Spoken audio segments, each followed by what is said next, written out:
नमस्कार. चिंतामणी ज्योतिष कार्यालयामध्ये सगळ्यांचं सहर्ष स्वागत. उद्या अक्षय तृतीया आहे.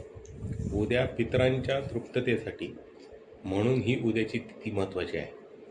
आपल्या पितरांना उद्देशून यथाशक्ती देवस्थानाला किंवा ब्राह्मणांना दान करावं. त्या दानाने आपल्या पितरांची तृप्तता होते आणि आपल्या घरामध्ये सुख, शांती आणि समाधान प्राप्तीवर येते.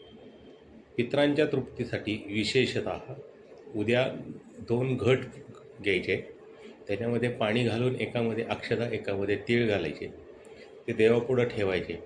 कुलदेवतेचं पितरांचं स्मरण करायचं. एक घट देवाला व्हायला जातो आणि एक घट जो आहे तो पितरांच्या उद्देशाने ब्राह्मणाला किंवा देवस्थानमध्ये एखाद्या देवापाशी तो ठेवायचा. आपल्या पितरांवर अखंड कृपा राहू द्या म्हणून प्रार्थना करायची आणि पित्र आमची तृप्त राहू द्या म्हणून प्रार्थना करून नमस्कार करायचा. हा उद्या विशेषतः हा विधी करावा. त्याने आपल्या पितरांची तृप्तता होते आणि ते अखंड आपल्यावर कृपा ठेवतात म्हणून सांगितलं. धन्यवाद.